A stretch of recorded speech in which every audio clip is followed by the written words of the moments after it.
Good afternoon and welcome to the Midday News. Here's what we have in the bulletin. Review of merits of appeal rule withdrawn from Judicial Committee of the Privy Council.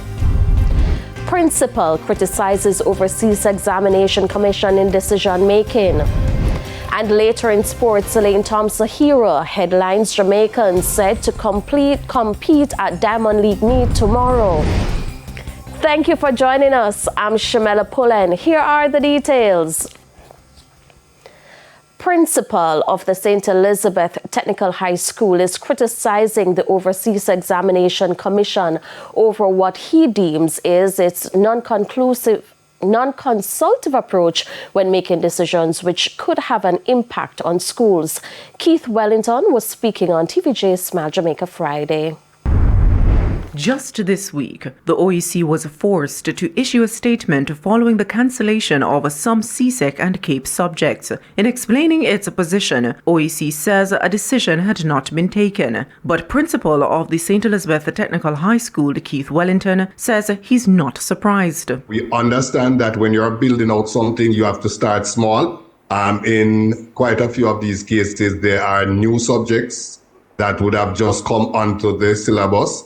In the case, for example, of green engineering, it is not offered at CSEC, so it was introduced at the CAPE level, which means that students are not exposed at a younger age to the technology or to the subject, and therefore you would expect that the take-up rate would not be, say, for as good as it is for maths or English or one of those subjects that students have been doing since first fall.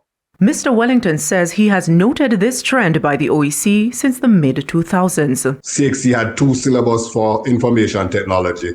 A general syllabus, the syllabus was heavily focused on programming, right? And then there was the technical syllabus, which focused on productivity tools. So for those two syllabuses, well, first of all, in the mid-2000s, they abandoned the general syllabus, which I thought, and it has been proven now, where students were learning to write computer programs as a part of syllabus. And they abandoned that totally. Right? And now we see, for example, in Jamaica, where all our schools are being encouraged to teach coding. But CXC almost, 20 years ago, they abandoned that syllabus. He says the Education Ministry needs to consider other options for some subjects to be done. The good thing for us is that there are other examining bodies who may not have this same exact syllabus, but content, there may be similar content that can be taught and examined. Like City and Guild? City and Guilds, the NC Tibet, our national training agency, also does certification. I think the problem for us has arisen because over the last, 4 or 5 decades, our culture has focused so much on CXC and certification at the CXC level. So everything we do to measure success at our secondary high schools now is so focused, and I think wrongly so, on CXC passes. Nakinski Robinson, TVJ News. The review of merits of appeal rule has been withdrawn from the Judicial Committee of the Privy Council. Local attorneys have been arguing that this would violate the constitutional right of Jamaicans to have the country's final appellate hearing appeals. But in a statement on JCPC website, it says in light of the responses to its consultation on the proposed new rules, the board decided not to proceed with the rule. The Jamaican government's position on the proposed rule came through Justice Minister Delroy Chuck. Political commentator Kevin O'Brien Chang says opposition leader Mark Golding's character is now in question following his dual citizenship saga. Mr. Chang says Mr. Golding needs to be forthcoming in providing basic information to the public. He was speaking on the Morning Agenda Friday.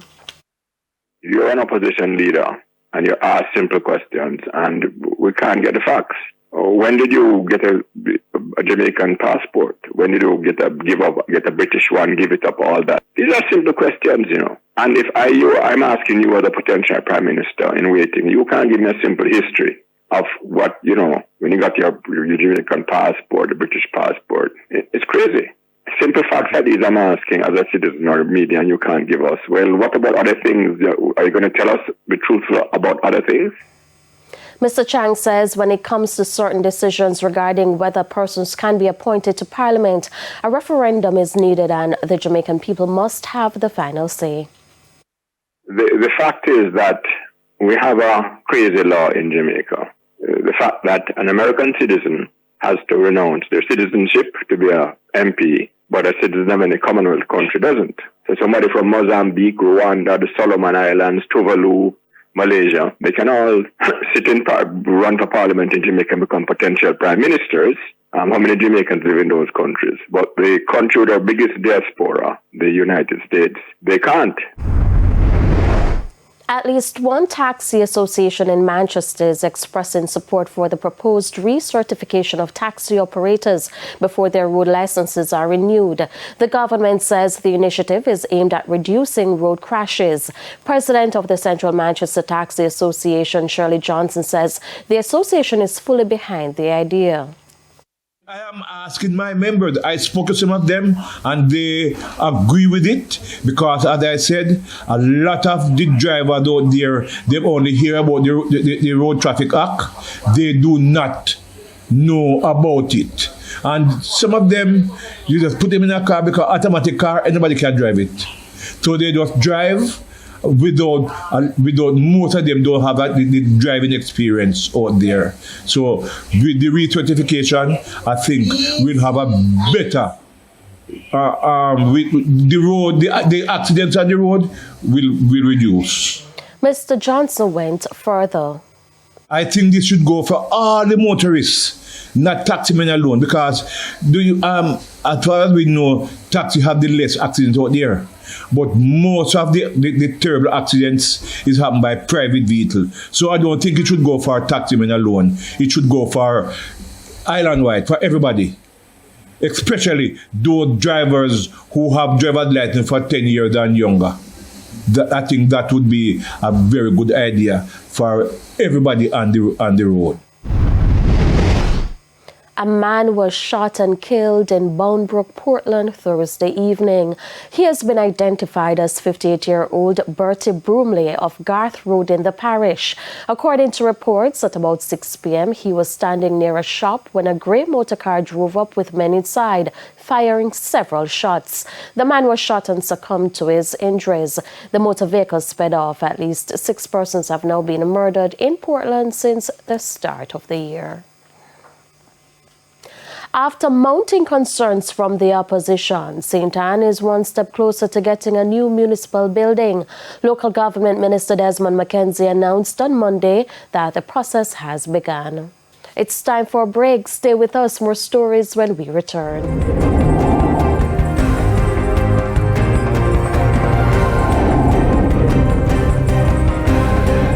Welcome back to the Midday News. A call for more to be done to keep food establishments in line in St. Catherine. Chairman of the St. Catherine Public Health and Sanitation Committee, Sidney Rose, comments follows a revelation from the parish's deputy health inspector. It was said that less than 50% of food establishments in the parish are satisfactory with health regulations. Based on what you would have heard from our commercial services manager, Ms. Holt, as it relates to the frequent rodent infestation, notwithstanding the fact that we are treating with our markets, we would want to know that these persons who operate these commercial food establishments are also doing the necessary baiting and storage of their food in a safe and hygienic way. Mr. Rose said in order to prevent a recurrence of a rodent infestation, regular inspections will be done. There and see what is happening, and as a matter of fact, we want to invite the agencies in the Commerce Ministry, which has responsibility to look at how storage of food storage and infestation department, to come along with us, to come on board with us, and let us go into these various food establishments to see how the storage are, how their garbage disposal are treated.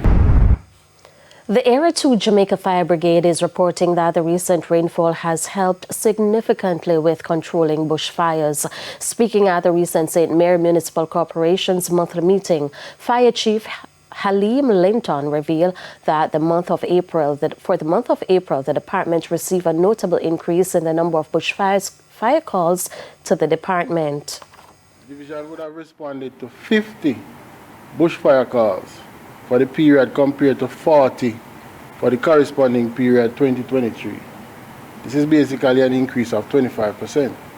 I pause at this juncture to say, Mr. Chairman, that we are happy for the rain that we have received in recent times. I believe it is divine intervention because we were praying for the rain. Had it not been for the rain, we could see where the numbers were trending in terms of bushfires. And Mr. Linton said the department responded to 83 calls. That's an increase of 41 more calls when compared to the previous month. In the meantime, the fire chief is reiterating calls for the continued maintenance of fire hydrants. We conducted some inspection on the hydrant in question. And what we found is that hydrant, it provided good pressure. However, the valve needs to be replaced. Not repaired, replaced. Because no matter how you turn it off, it is not just continue leaking. And I believe it is leaking profusely at the moment. Children deserve to learn with first-class resources. That's according to President of the Jamaica Teachers Association, J.T. Leighton Johnson, Thursday. Mr. Johnson was handing over equipment to the Orakabessa High School Science Lab on Thursday. He's also urging corporate Jamaica to join the initiative to assist schools across the island. We are making an impassionate call to other private sector companies, other corporate entities, to follow suit, adopt a school, identify the technological gaps that the schools have. It's now time for the Business Minute. Spiritory Spices Jamaica made lower profit in the first quarter ended March 2024. Total comprehensive income for the company accounted to 28 million Jamaican dollars. That represents a 41.1% decline compared to the 48 million made for the same period ended March 2023. The company says this was mainly due to raw material shortages in the agro-processing sector. Spiritory Spices says total revenue amounted to 394 million Jamaican dollars. This was 2.8% more than the corresponding period ended March 2023. Further afield, aerospace giant Boeing appears on track to meet the Federal Aviation Administration's deadline to present quality control fixes for its assembly line. On Thursday, the embattled plane manufacturer said it will present its plan next week. The FAA ordered the plan in late February after a hole blew open in the side of an airborne 737 MAX a month earlier. The agency said its audit of the production line at Boeing and its key 737 MAX supplier found multiple alleged failures to comply with the manufacturing quality control requirements. The FAA gave Boeing 90 days to present a plan, and that deadline is next week. And that's it for the Business Minute. I'm Hal Shane Burke. Time now for the top regional and international stories.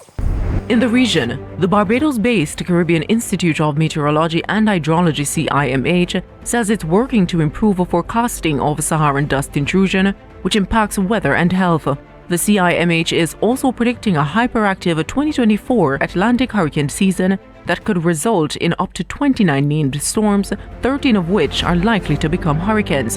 The institute is partnering with the European Union to examine the health impact of Saharan dust. On the international scene, 9 people were killed and 121 injured, including a presidential candidate who was briefly taken to hospital after a stage collapsed under heavy winds at a campaign rally in Mexico on Wednesday.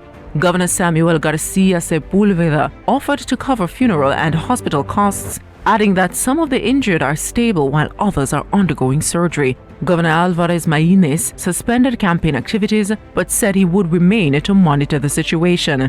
Mexico's President Andrés Manuel López Obrador expressed condolences and called for authorities to investigate.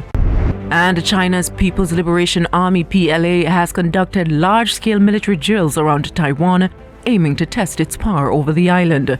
The drills, the largest in over a year, are ongoing just days after Taiwan's new president Lai Ching-te was sworn in. Taiwan's defense ministry has condemned the exercises as irrational provocations. And those were the top regional and international stories. I'm Nakinsky Robinson. We head to a quick break. When we come back, we'll have your midday sports report with Jermaine Brown.